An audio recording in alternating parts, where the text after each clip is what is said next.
Heyo, and what is up, gang? Thank you for checking out Sledgehammer TV tonight. The biggest party of the summer has come to its end, and it was harder to get through than a New York City blackout during a summer heat wave. It made me as sweaty as Shane McMahon is on his worst day.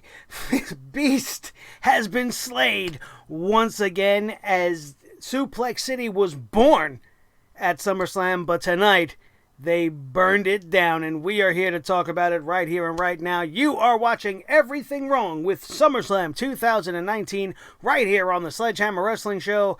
Let's do it.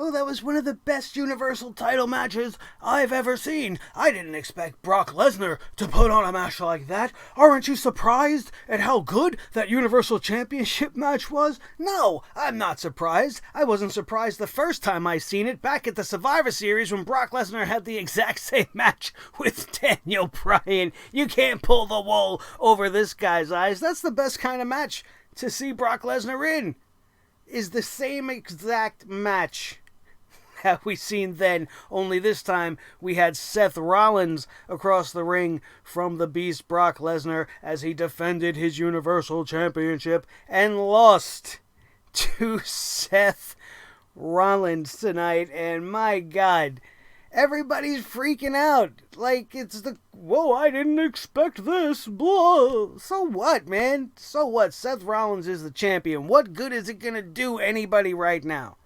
The best case scenario with Seth Rollins coming out on top tonight is the WWE goes about this more carefully and does not fuck it up this time.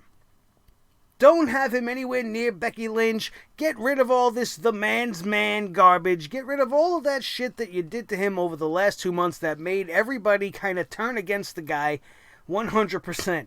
To the point where he was getting booed tonight until he got seen backstage with Bret the Hitman Hart. But that's the best case scenario. This is maybe a hard reset on the Universal Championship reign of Seth Rollins. Maybe they will do something better for Roman Reigns' uglier, more talented little brother. Aside from that, this show was an absolute, just complete disaster. This show was a disaster, with the exception of two things on this whole entire night, and you knew you were in trouble when the pre-show ended up being just a big nauseating mess. So much shit happened on the pre-show. The pre-show almost deserves to have its own separate review.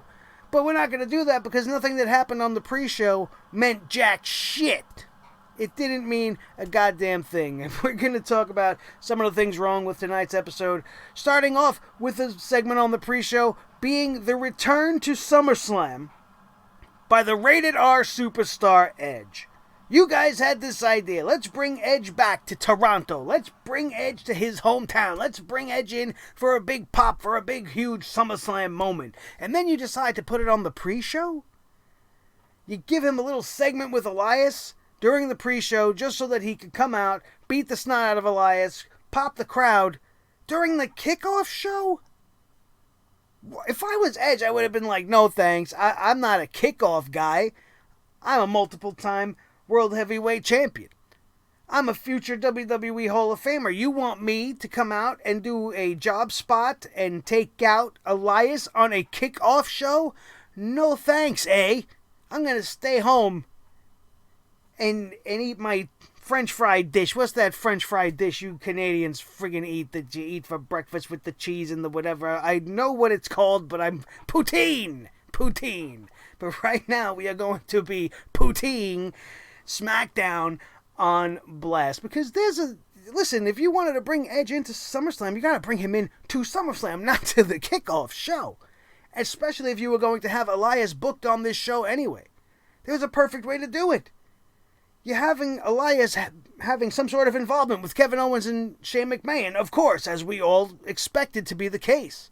But how much cooler would it have been? How much more SummerSlam would it have felt if maybe Elias comes out, he does his little I Hate Toronto song, and then introduces Shane McMahon. He likes his big grandiose entrances so that he could work up a sweat in the back while Mike Rome does his extra long announcements and whatever. So he could have had Elias do a little song, do a little ditty for Shane McMahon, and then he could have came out, and then you could have had Kevin Owens' music hit. Kevin Owens comes out to the stage, and then all of a sudden, on this day, you see clearly, and then Edge comes out to the ring, takes out Elias before the match even begins, so it has no ramifications on Kevin Owens, and then he goes away, and then Elias goes away, and then Owens and Shane could have fought a fair match with one impartial WWE official.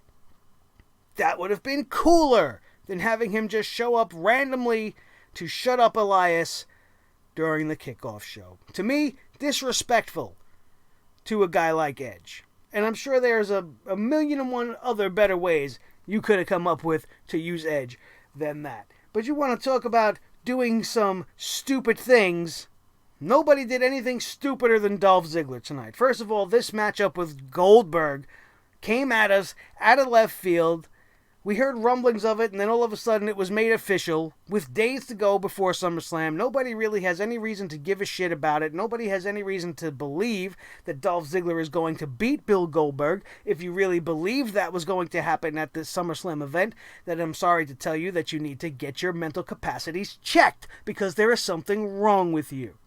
And you obviously don't know your wrestling as much as you might think you do, because this was obviously just to erase the blemish that Bill Goldberg put on his career at the Super Showdown. He's getting his return match, his reciprocation match, whatever you want to call it, to make himself look great again, to make the crowd pop from seeing a legend again. And all in all, who cares? All this served as was to not only make Dolph Ziggler look like a loser, but to make him look like a complete idiot. Because not only did he get speared out of his boots 3 times, each time was way over dramatic, way overblown, and in between, Dolph Ziggler kept taking the microphone and saying, Goldberg doesn't have the balls to face me man to man. And I'm sitting here going, did Goldberg knock this fucking guy's brains clear out of his Goldilocks head? Because I'm pretty sure when he came out for the match, the man had the balls to face you man to man. So I don't even know what the hell Dolph Ziggler was talking about in that whole thing, but it was just a mess. It was a big mess. What did that accomplish? Are you really that impressed that Bill Goldberg squashed the shit out of Dolph Ziggler? Are you impressed that he came out twice after the official match was over to do it again and again because Dolph Ziggler couldn't keep his mouth shut? What the hell is that all about? Dolph Ziggler's stock has plummeted to below 0. I didn't even think that was possible. I thought 0 was the final tally. When you hit rock bottom, you've got 0. Somehow this guy has gone subterranean with his amount of suctitude. Unacceptable. Unbelievable. Fucking ridiculous is really what it is. You have 2 of the best athletes in the sport of professional wrestling, in AJ Styles and Ricochet. And they are going to collide tonight for championship gold. And how we ended up with the match we got tonight, I will never understand. This is one of the matches that coming into this show, I was telling you guys might be a sleeper hit, might be the one that shocks everybody and steals the show altogether. But I don't know, maybe Ricochet dressing up as Nightwing tonight made him think he was an actual superhero and made him forget that he, in reality, is a fucking awesome wrestler. And should just stick to doing the awesome... I don't even know what that match was. It was... The only thing I could classify it as is weird. It was very weird. It did nothing to make Ricochet look good. It had one cool spot in the whole entire thing, and it happened right at the beginning of the match, and then it was all downhill from there. You want to talk about 2 of the most athletic men on the planet, and then you're going to have them deliver a ground and pound style matchup? This wasn't a submission match. I didn't care for it. I thought it would have been much better. I was extremely disappointed in this matchup. Can't be disappointed overall at SummerSlam because I knew SummerSlam was going to be a shit show, but when the segments that I thought were going to shine come out like a dud, That's nothing but a disappointment to me, and it didn't add to me enjoying this show anymore. It was just something that I was so looking forward to, failing to deliver on epic levels. You had the poorly built SmackDown Live Women's Championship matchup. Poor Bayley and poor Ember Moon, these two girls are two of the better women's wrestlers in the entire world. They might not be the very best, but they are definitely among the top 20 women's wrestlers in the world.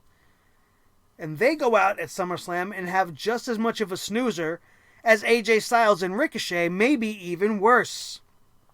In fact, I'll go on record as to say that was even worse. But whose fault is this? Is this the fault of the WWE not allowing the crowd to have any reason to get invested in Ember Moon? Having Ember Moon being made to look like a fool on episodes of SmackDown Live, being put in the sharpshooter by Natalya, who has nothing to do with anything that she's involved with? Or maybe it has something to do with the fact that the WWE Universe is just being so flooded with woman stuff right now that we just can't keep track of everything because you're not making anything interesting. You're not giving us any reason to care. You got a babyface versus babyface dynamic, and it's never really going to play unless there's some true underlying reason for conflict. The reason for conflict here was Bayley gave Ember Moon this match. She didn't earn this match. She was given this match. And now tonight she had this match. She lost this match. And what good did it really do anybody? Didn't do us any good. Almost put me to sleep. The match was not these girls at their best.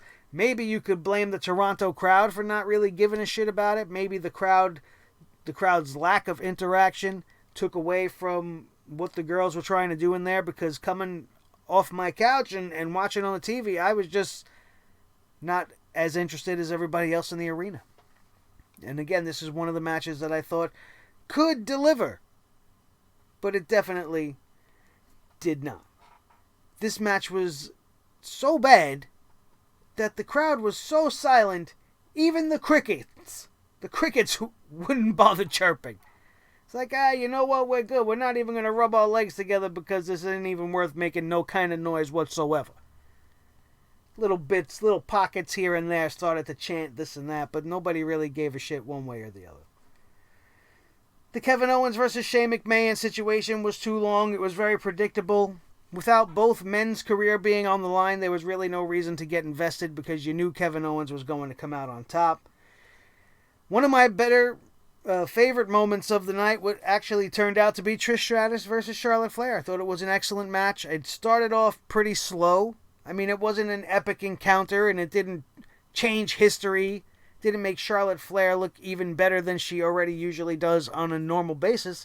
But it gave Charlotte Flair a win over a legitimate legend. Trish Stratus came out and looked pretty good. At the spots where Trish Stratus was lacking, I noticed that Charlotte Flair definitely picked up the slack, and it ended up being a decent match. And that's the best you can ask for when a legend comes back. At least it wasn't like Bill Goldberg coming back and flattening people. You know, it's not like you're having some nobody coming in and killing everybody. You had the former diva of the decade, one of the most decorated women's champions of all time, one of the most celebrated women's champions of all time, and a WWE Hall of Famer come to a SummerSlam and actually do what you're supposed to do at that stage in your career when you come to a SummerSlam, and that's do the job for the next generation so that Charlotte Flair comes out looking even better than she did going in. Which is fine. They accomplished their mission, and this was the best women's match on this show, but it definitely didn't come anywhere close to Candice LeRae versus Io Shirai at TakeOver last night. That by far was the best women's match of the entire weekend. All three women's matches on this night cannot say the same thing. The Natalya versus Becky Lynch situation, as far as submission matches go, it was very straightforward. It was very standard. There was nothing that stands out to it to me, even thinking back on it, other than one spot that I kind of enjoyed, which was Natalya locking Becky Lynch up in the sharpshooter while they were seated on the top turnbuckle. It's something you don't really see every day, something I haven't seen, I don't think, ever. It was a play on what Bret Hart does as he used to go around the ring post. Natalya wrapped her up on the top turnbuckle in this very, very painful looking hold, and I thought, wow, this might get good. And then it just turned into your very standard back and forth. I'm going to do your hold, you're going to do my hold, and blah, blah, blah. Becky Lynch comes out on top. Natalya didn't really at first get too much not too much, I shouldn't say that. She did get a decent pop, but it was not as much as I thought she was going to get. I had a feeling that the fandemonium that is surrounding the man, Becky Lynch, was going to play a part, and at moments during this matchup you can hear the crowd swaying back and forth, and they were not disappointed when Becky Lynch came out, still your Raw Women's Champion. Another thing that was extremely disappointing to me was the Kofi Kingston versus Randy Orton situation. Now, while I don't initially mind how the match ended, the double countout is just fine, because by ending it that way, it allows you to, using logic, extend the feud and have a reason for it to go on. You didn't have Kofi beat Randy, you didn't have Randy beat Kofi, you had something happen that caused the match to be counted out, with both men on the outside of the ring. My problem is, what happened? What happened? I don't understand. Did Randy Orton forget that he had a WWE Championship matchup that he was involved in at that very moment and decided, nah, you know what? I'm going to have a staring contest with baby Kingston over here. I'm just going to sit here and stare at him. And what did he do so bad that snapped Kofi Kingston to the point where after both these men got counted out, he was all pissed off like, don't you do no shit to my family and whatnot. What did he do? He just looked at them. He didn't make a move towards them. In fact, it was the opposite. Kofi's little kid was bowing up at Randy Orton. He was ready to take a swing at the Viper, which is kind of cool. But what did Randy Orton do? He didn't spit at the man's kids. I don't even think he said a word. He just was staring at his family. Just staring at them. It's as if he was looking at anybody in the crowd. Whoever was in that eye line is who he was going to be looking at. Obviously, he might have been looking a little bit more intently because he knew it was Kofi Kingston's family, but I'm just making a point, and that point is, what did he really do? He stared. And that made Kofi Kingston short circuit and go crazy and get all kendo sticky on Randy Orton. Didn't really make too much sense. And when you look at that being the reason for them getting counted out simultaneously, that it is not acceptable. If you would have had these guys brawling in the crowd or just getting really intense, or maybe have that spot happen and have both of these guys go grab kendo sticks and both get double disqualified, I mean, at least have an incident of some sort happen that makes sense. But nothing. He didn't say anything to the guy's wife. You didn't have Mrs. Kingston slap Randy Orton in the face or any sort of nonsense like that. So, what the hell happened? What was so important that Randy Orton forgot to get Kofi Kingston back in the ring before the count of 10? The guy had the match won with one of the most devastating RKOs you will ever see in your life executed on Kofi Kingston. How he even had the strength to roll out at that point is beyond me. At that point, it's just that terrible WWE booking and the agent that put this together, allowing that moment to happen without Randy Orton picking up the title tonight is kind of a bad move. Like, I don't even think there's an RKO Randy Orton can now execute on Kofi Kingston that's even going to top the one we've seen tonight. If that was a spot that was going to be done by these two guys, the title should have changed hands. There's no reason Kofi Kingston should have escaped tonight with the championship following what happened there. But what happened. Randy Orton decided to play peekaboo with a little kid instead of taking care of business and winning himself some more gold. I'm still trying to figure out what the hell Randy Orton did. I don't know. The hands down best moment of the night has to go to Bray Wyatt, and the entrance of the Fiend was phenomenal. it just made my hair stand up on end. I had goosebumps running up and down my neck, and not because I was in fear for my life, which I maybe should be considering the way this guy comes out to the ring, but it was just so beautiful. It was eerily reminiscent of when The Undertaker first made his debut, and it was confusing, and it was creepy, and it was eerie, and it just made you a little bit on edge. And it definitely was shot in a very interesting way. The camera angles they chose to use were very unique and very different, very specific to Bray Wyatt being able to hide in and out of camera frame very quickly. The remix of the original Wyatt family entrance song into what it is now is probably the best thing they could have done. It's just amazing. And the lantern, how can you not talk about that lantern? He, instead of having just your standard typical lantern, he has his own head. He has a replica of Bray Wyatt's human face and head, complete with the dreadlocks and everything, with an elongated jaw and a very strange green orb of light in the mouth of this face. It's the creepiest thing you'll ever see. If you've seen it, you know what I'm talking about. It's not anything like this happy face here. It's nightmare type stuff. Real terror-inducing kind of shit. If you're, a younger member in the WWE Universe, you might not be sleeping well tonight just by seeing the entrance of The Fiend. And while the match with Finn Balor has, from the beginning and ends up being the secondary story coming out of this thing, this was the best moment of the night. Charlotte and Trish had the best match of the night. I don't give a shit. Don't tell me, no, Seth Rollins and Brock Lesnar had the best match of the night. No, they didn't. Why? Because I seen it before. Just like I told you, it's almost a carbon copy. And if you want to ask me another reason why I would put that above Seth Rollins versus Brock Lesnar, because I understand this is professional wrestling and you have to suspend your beliefs to really enjoy the show.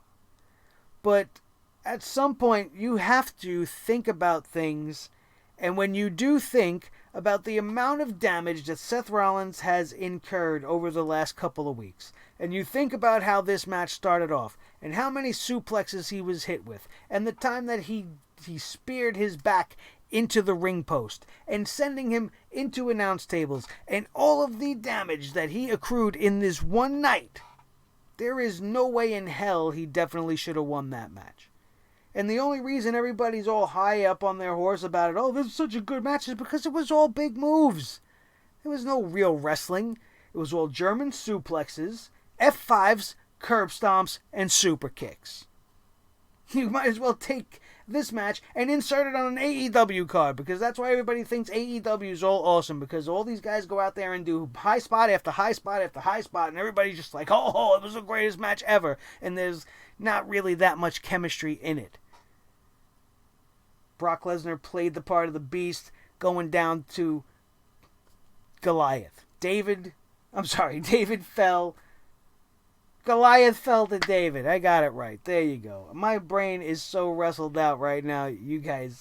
It's absolutely nuts. And we still got to get through the follow-up shows with Raw and SmackDown, which at this point, from what I've seen tonight, are going to be a fucking disaster just as much as this. And the only reason to tune in is to see anything involving Bray Wyatt and The Fiend. Before we get out of here, we have to talk about a few of the things that were just a mess on the pre-show. The pre-show was absolutely nauseating. I know we're going kind of backwards here, but that's how we're doing it tonight.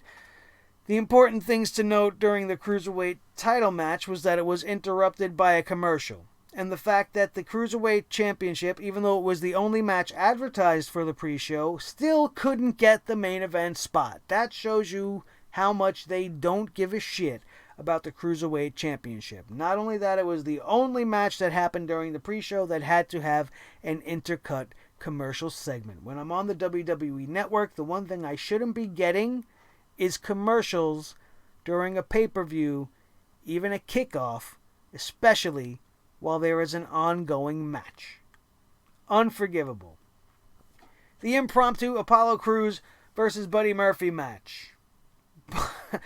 Buddy Murphy comes out with this new song, and all I'm thinking is, where the hell did they find this? We just had the announcement of WWE 2K20. Did WWE unload some of their unused stock music for the creator wrestlers section of the game? Because that's what this shit sounded like for Buddy Murphy. That old music he had that came with him from NXT that he had in the tag team when he was with the other guy, Blake and Murphy in NXT. It was fucking a great song. It was a cool song. What, is dubstep not cool enough anymore? Since when do they give a shit about being cool? They don't care about it on a daily basis. All of a sudden they want to be cool? I don't think so. Apart from that, this match with Apollo Crews went maybe about 3 minutes tops, and it didn't get to go any further than that because of the interference of Eric Rowan. Eric Rowan is pissed off that Buddy Murphy named him as the Roman Reigns attacker. So he interrupted this matchup, and it doesn't go anywhere. He gets Apollo Crews disqualified, I guess, due to his interference. And this might be turning Buddy Murphy into a babyface. Like, I don't understand what we're doing here. Is Eric Rowan just going to be this one man on his own, doing his own thing? We did not have any involvement of Roman Reigns on the entire night, which I thought was surprising. But that's all that was about. They booked this match to have this moment, and it didn't really mean much, and I'm sure you'll see more about it on the next couple of days to come. The whole Edge situation on the pre-show we talked about already. And then there was the women's tag team title rematch. And I see everybody going nuts on social media about how great Alexa Bliss and Nikki Cross's entrance was because two gigantic emojis were hanging from the ceiling if you were watching at home or on a digital screen. And as far as the 3D graphics during this whole entire show goes, they need to do away with that. I would much rather the 2D or the faux 3D layouts with the 3/4 thing at the bottom, and you know, the 3D graphics, they're off-putting, and the fact that they're not actually there is fucked up. Think about it. You got people in that arena that paid thousands of dollars for some of those seats. They're not seeing any cool shit like a giant Alexa Bliss head. We're seeing it sitting at home. We're paying $9.99 a month. How is that fair? You're designing all this cool entrance shit for people to see at home, but the people that pay the big bucks to see it in the arena just get to see Alexa Bliss and Nikki Cross walk out like two assholes? And Alexa Bliss dressed up like Buzz Lightyear? Why would she choose Buzz Lightyear? I understand your infatuation with Disney, but of all the characters that she could have picked, she picks Buzz Lightyear, who is generally a boy's character. Now, I'm not going to go down that gender line because I don't want you fucking people coming at me going, I'm sexist or whatever the word might be for this particular case, but Buzz Lightyear was not a fitting character for her to be wearing. You want to come out wearing a Maleficent-inspired costume, Snow White, one of the princesses, you know, I get it. Minnie Mouse, something. Even if you wanted to be somebody from The Lion King, since that's in there now, you know, the genie from fucking Aladdin, fine. Buzz Lightyear, Space Ranger. My God, I didn't think it looked that good, to be honest with you. Alexa Bliss and Nikki Cross, the tag team that has no team name and no team theme song, retain their titles in a rematch versus the Iconics. A match that really didn't need to happen. I don't know why it was there. The one saving grace of this whole thing is Corey Graves, and his anti-Toy Story, anti-Disney tirade was almost Bobby Heenan-esque. It is to be commended. I don't usually commend Corey Graves on anything, but it was definitely the very best thing about the pre-show. And I'll tell you this about that. The pre-show, first of all, needs to be cut completely. But if they're not going to cut it completely, they could at least start the show an hour early. If you're going to start the pre-show at 5 o'clock, have the show start at 6. This way you have fans actually start showing up by around 5:30. This way when the first match goes on, there's actually people there to watch the Cruiserweights perform. And even more to that point, if you possibly could have found it within you to promote some of this stuff. Now, it's not some of the best stuff in the world, but if you would have promoted the fact that you were going to have 4 matches, or at least 3 matches in one segment during the course of the pre-show, people other than myself and a few other knuckleheads out there would have tuned in at home to actually view the pre-show, and fans would have turned out earlier at the arena. But instead, you wanted everybody to believe there was going to be one match, which everybody, including myself, thought was going to probably take place somewhere along the 6:15 mark. But instead, you threw 3 impromptu matches at us. And it was just too much. That's why I say the pre-show maybe by itself needed its own review. Now that we got all the opinions and the nonsense out of the way, let's go up and down the official card. Drew Gulak retained the Cruiserweight title against Oni Lorcan in a decent match from what I could see.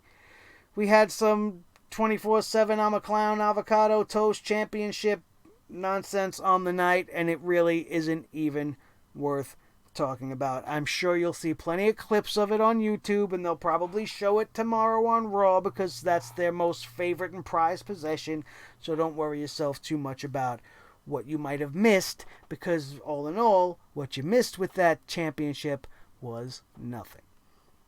Apollo Crews versus Buddy Murphy went to a no contest because of the interference by Eric Rowan and Eddie, oh my god, not Eddie Murphy, Buddy Murphy gets the win by DQ. Elias comes out, he rips apart Toronto, and then Edge comes out and rips apart Elias, and we already explained to you guys where that should have happened.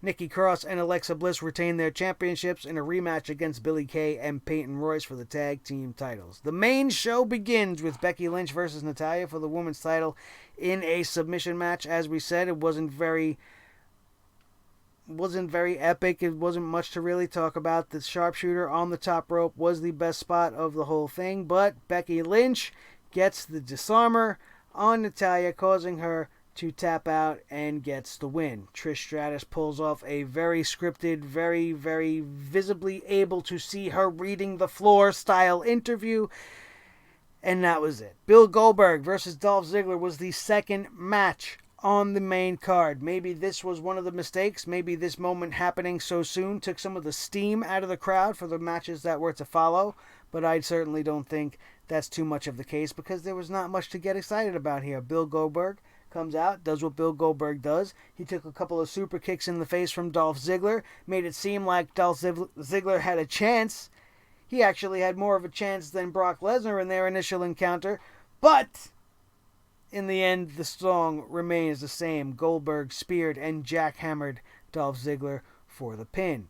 Dolph Ziggler then took the microphone, said it was like he was being hit by a little baby, all the while making like he can't even get up to his feet. He said Goldberg doesn't have the balls to challenge him man-to-man. Goldberg came back down the ramp and gave him another spear. As he left the arena for the second time, Dolph Ziggler grabs the mic and says anybody can get lucky twice. He said Goldberg doesn't have the balls to face him man-to-man again, and that's why he's a laughingstock in this business. And in my head, I'm going, why are they scripting him to say this when he's clearly the biggest laughingstock in all of professional wrestling? But then Goldberg came out again and gave him another spear again after a little awkward encounter.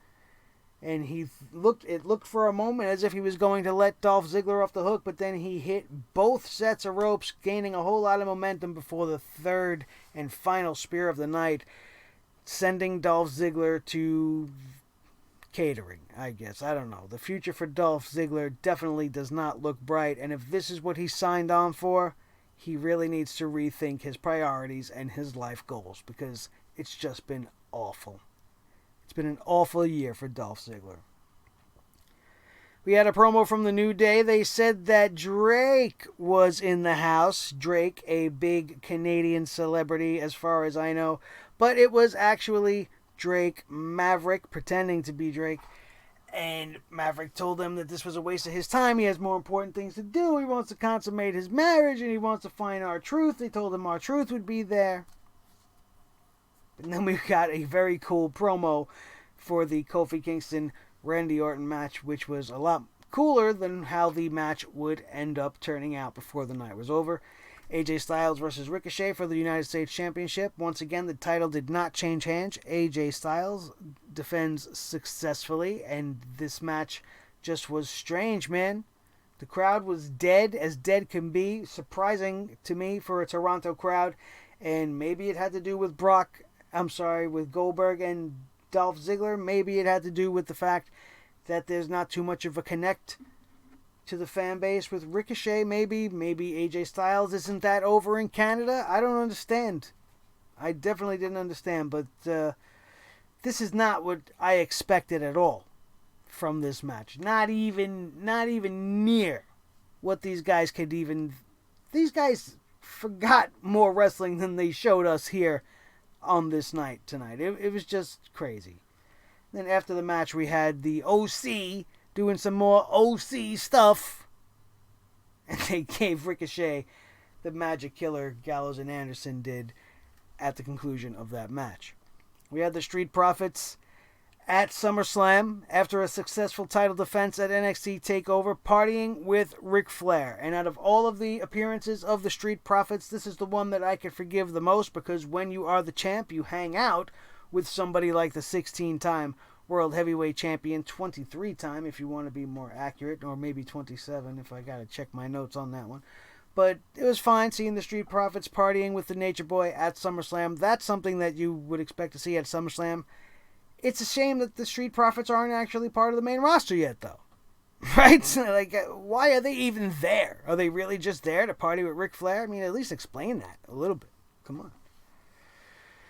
Bayley versus Ember Moon for the SmackDown Women's title. We already talked about it. I don't want to talk about it too much. This was one of the most dead matches I've ever seen. There is just nothing to grasp onto at all with this match. Very straightforward. Bayley ends up getting the win. Ember Moon, who knows where she goes from here. Kevin Owens versus Shane McMahon with Owens' career at stake. Kevin Owens gets the win thanks to some shenanigans towards the end. Almost getting himself disqualified a couple of times, but finally gets rid of Elias on the outside and then delivers a low blow behind the referee's back to Shane's McNuggets, sending his sweat exploding all over his head and into the ring so that he would be perfectly in place for Kevin Owens' stunner, and then Owens would get the pin. Charlotte Flair versus Trish Stratus was a very, very good matchup. I was surprised at the outcome. Not the outcome. I was surprised at the outcome of the match quality, but not surprised about the outcome as far as the winner is concerned. I thought for sure Charlotte Flair was going to win here. There's no reason for her not to win here. I am thankful that Trish Stratus actually showed up to play. It was a little bit sloppy at first, but she definitely found her footing, and these girls ended up having some good chemistry, and I would actually not be opposed to seeing them go at it again. Maybe Trish Stratus now, after having that first match jitters and getting that bug out of the way, she can go out there and maybe really do something special with Charlotte. If not, why else do this? You know, just a one-off to get that win over the legend and give the rub to Charlotte. Charlotte doesn't really need the rub. But that remains to be seen. This match got a "This is an awesome" chant many times throughout. Trish got a "Thank you, Trish" serenade from the crowd by the end of this thing, and it was very refreshing after seeing so much nonsense, and I was just shocked that I got it from this match over everything else at SummerSlam. Kofi Kingston versus Randy Orton. Kofi Kingston remains your champion again without a title change in a major championship matchup where everybody sort of expected Randy Orton to come in here and end Kofi Kingston's title reign. Didn't mean it was going to end Kofi Kingston's pursuit of the WWE Championship, which actually might have been the better route to go if you would have put it back in the hands of the heel and then have the babyface Kofi continue to chase and try to get that rematch, maybe with Randy Orton shooing him away, not granting him the rematch or making things interesting about it. They kept the belt on Kofi Kingston right now, which is fine because of the fact that we don't truly have a winner with this match ending in a double countout, so it will have to be settled at a later date. Logical way to go about things. Maybe not the right night to do it. You don't want to do things like this at a SummerSlam, when SummerSlam is kind of the place where things come to an end, or come at least to a head. This is something that should have happened maybe at Extreme Rules between these two guys, so that by the time we got to SummerSlam, we could have the official match with some sort of a stipulation, so that this sort of thing doesn't happen again. But the future is going to see Kofi Kingston and Randy Orton collide once again. It's probably going to be much better than what we got tonight. The match we were getting actually wasn't that bad, if I'm being honest. It just, all of a sudden, with that weird turn at the end and the staring contest with the little kid, just really went south, and then the double count out didn't feel as good as it probably should have.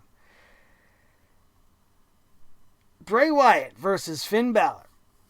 This whole entire segment was perfect. Finn Balor is leaving the WWE for a couple of months to go spend some quality time with his family, probably recharge his batteries, maybe look into some other endeavors that he can do past the world of professional wrestling, and we wish him all the best in that, because he went out like a champ, and he went out the way he's supposed to. And I really am actually more excited about the prospect of Finn Balor's return already.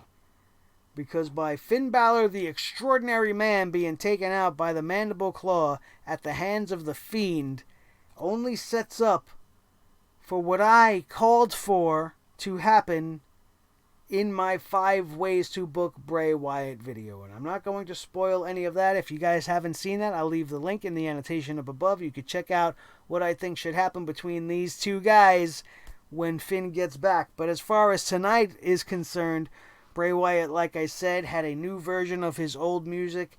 He looked to be in great shape. He came out in the mask. He had the weird lantern head, and he just was all business against Finn Balor. This match didn't last very long at all. It did have one moment where Finn Balor looked to be mounting a comeback, and he actually went up to deliver the coup de grace, and when he came down is when he found his gullet in the hands of Bray Wyatt's Fiend and had the mandible claw locked in. And once that thing is locked in, there's nowhere to go but to Dreamtown.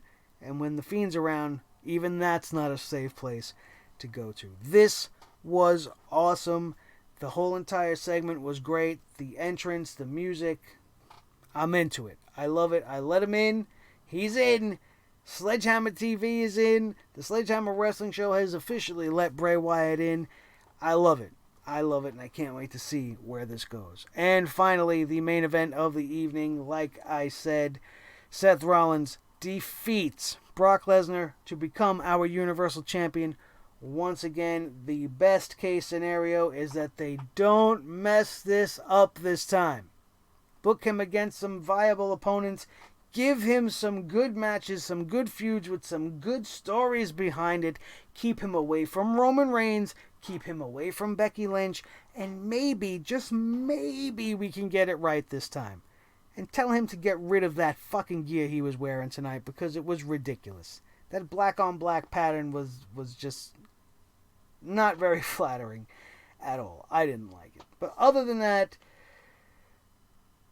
that's your SummerSlam review, you guys. It was nothing, man. It was nothing. I remember the days when SummerSlam used to generate excitement in my bones, and I used to be so happy during the night, eating all my snacks with my friends and making some Kool-Aid and some popcorn, and we have a box of Entenmann's cookies, and then we're just going to town watching the matches and watching the Macho Man and Hogan take on the Mega Bucks and doing all these things back in the day, and everything felt big and everything felt special. And we watched The Undertaker going up against Bret Hart with Shawn Michaels as the special guest referee, and it's one of the best WWF Championship matches that there has ever been. And then there are so many, many others. So many other countless moments. When Brock Lesnar annihilated John Cena and gave birth to the Suplex City moment.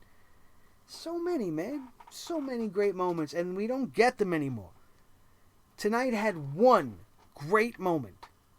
SummerSlam worthy moment. The debut of The Fiend. It had one truly great match, and that's even overselling it. Truly great is being too generous. It had a very, very good match maybe not SummerSlam caliber. I don't know. But given the choices at hand, Trish Stratus and Charlotte Flair are our MVPs for this evening. Thank you guys so much. SummerSlam being around means that we have officially turned 4 years old. Our 3rd anniversary, 4 years, or however you want to turn it. I like to think of it as we are now 4 years old. We just turned 4. We are about to embark on this 4th year together. Thank you, everybody that has been a part of this show tonight. Thank you to everybody that has been a part of this show over the last 3 years. The very first pay-per-view we ever reviewed was SummerSlam back in the day, so this is always going to be a special time of year on this channel, and I can't thank you guys enough for being here with me throughout the whole way. Some of you guys may have lost your way and unsubscribed, and I'm hoping that you all come back because the show's going to get bigger and better every single day. Some of you guys see it happening already, and it's only going to get better for all of you guys. And the better it gets for you, the better it gets for me. So let's work together to make Sledgehammer TV one of the biggest and the coolest, newest factions in all of the YouTube wrestling community. And you can start right now by doing your part. Hit that like button if you enjoyed anything we said, did, or anything about today's show. Share this video with each and every one of your wrestling buddies all over the wrestling world, especially if they did not like tonight's episode of SummerSlam, and encourage them to join the family and subscribe, as I now encourage you, if you are not already a member of the 1800 plus, that know that when you want your wrestling and entertainment news bullshit free and full of fun, funny jokes, and still keeping it real and telling you how it really is without sucking the WWE proverbial cucumber, because it's not what we do here. We bring the hammer down and we tell you guys how it is. And without you guys, I'm just a crazy guy talking into a microphone holding a ridiculous hammer that I call a sledgehammer. His name is Thor, and he is the official sledgehammer of the Sledgehammer Wrestling Show. His tag team partner, the World Heavyweight Champion of all the microphones in all the world, Mr. Blue, the Snowball, the most important member of the team, as always, is each and every one of you. My name is Nick Nightmare. This has been the Sledgehammer Wrestling Show's Everything Wrong with SummerSlam 2019 review. Thank you all once again for being here. Don't forget to check out everything else in the annotations up above. And most importantly, if you want to support this show and really try to get us going, all you got to do is choose your colors and get your t-shirts. Click the link in the description box below. Go check them out right now. Pick your favorite. Take a picture in it, and then get that picture to me on social media, somehow here through YouTube, however you can get it to me, and you can find yourself right here on your favorite wrestling show. How about that? And maybe we'll even turn it into a contest. But I got to see what exactly I can give you guys as a prize before we go all out on that. As for now, if you get your t-shirts, please take a picture, share with me. At Nick Nightmare is my handle on Twitter. At NIC_Nightmare is where you can find me on the Instagram. The Sledgehammer Wrestling Show, all one word, can be found at Facebook. Go join the Facebook page right now. You can share it with us over there. Or as always, be with us here every single time the WWE has a show. You can be sure where you're bringing the hammer down on it. And that is my pledge to you. So hopefully you guys pick up your t-shirts. That, my friends, is going to do it. And we are out of here. And we will see you next time tomorrow night for Monday Night Raw. Right here on your new favorite wrestling show, the Sledgehammer Wrestling Show. Only on Sledgehammer TV. Right here on YouTube.com. Man, I wish SummerSlam was better than that.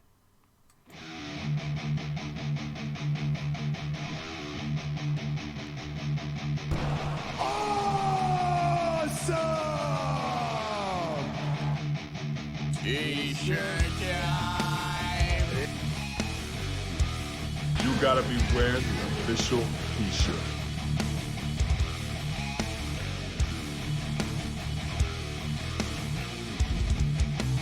T-shirt time!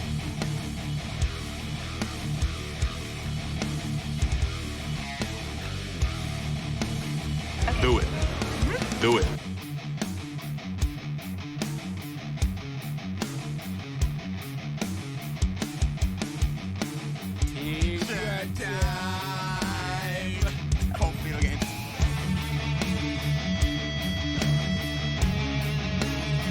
Find it!